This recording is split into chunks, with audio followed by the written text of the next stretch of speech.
This free step-by-step video comes to you directly from Haynes. You can complete more than 200 jobs on this vehicle when you purchase the complete Haynes online manual at haynes.com.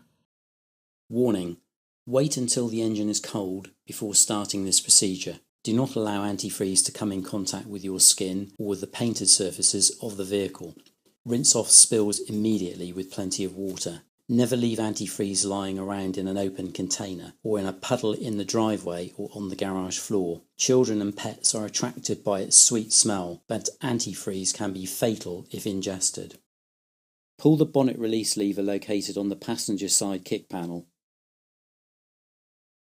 Lift the bonnet safety catch, raise the bonnet upwards and support it with the rod. Cooling system draining. With the engine completely cold, remove the expansion tank filler cap, turn the cap anti-clockwise, wait until any pressure remaining in the system is released, and then unscrew it and lift it off. Place a suitable container beneath the drain tap at the left-hand end of the radiator, then open the drain tap and allow the coolant to drain.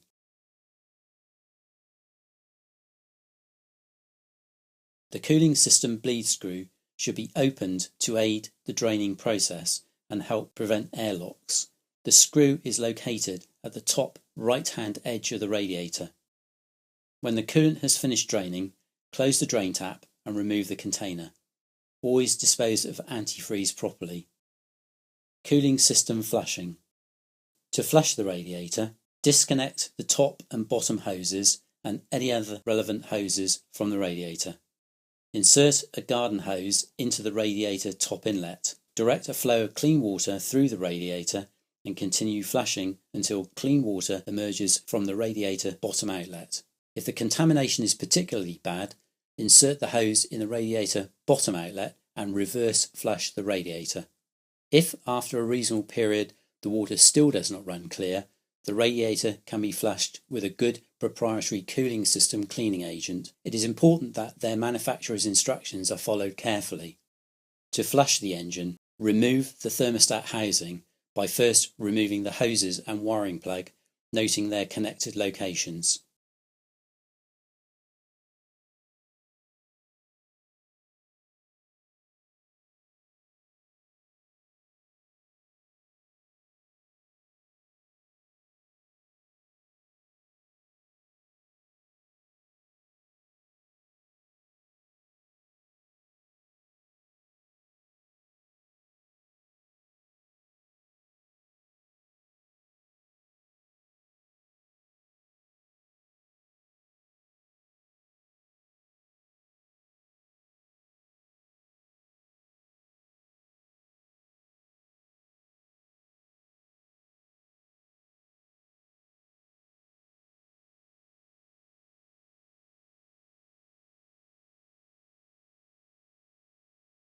With the top and bottom hoses disconnected from the radiator, insert a garden hose into the radiator bottom hose. Direct a clean flow of water through the engine and continue flushing until clean water emerges from the thermostat housing opening in the cylinder head. On completion of flushing, refit the thermostat housing and related hoses and wiring plug, taking note of their correctly fitted locations.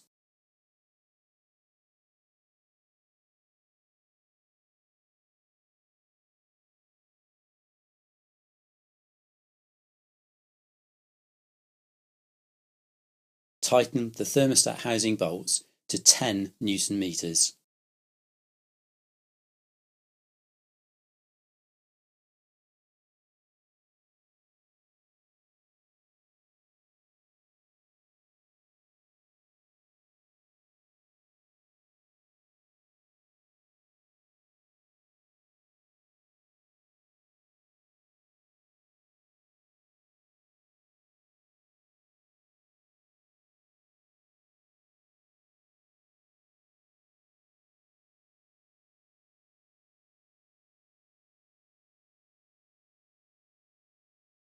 Reconnect the radiator hoses. Cooling system filling. Before attempting to fill the cooling system, make sure that all hoses and clips are in good condition and that the clips are tight. Note that an antifreeze mixture must be used all year round to prevent corrosion of the engine components. With the expansion tank filler cap removed, fill the system by slowly pouring the coolant into the expansion tank to prevent airlocks from forming. Ensure that the bleed screw is open. If the coolant is being renewed, begin by pouring in a couple of litres of water, followed by the correct quantity of antifreeze, and then top up with more water. Periodically, squeeze the radiator top and bottom hoses to help expel any trapped air in the system. Continue adding coolant until it is seen to emerge from the bleed screw. Close the bleed screw as the coolant emerges. Top up the coolant level to the max mark and refit the expansion tank cap. Ensure that the bleed screw is closed. Start the engine and run it at idling speed for 2 to 3 minutes. Allow the engine to continue running until the electric cooling fan operates, but during this time, periodically increase the engine speed gradually to 2000 to 3000 RPM. Stop the engine and allow it to cool down completely. Check for leaks, particularly around disturbed components. Check the coolant level in the expansion tank and top up if necessary. Note that the system must be cold before an accurate level is indicated in the expansion tank.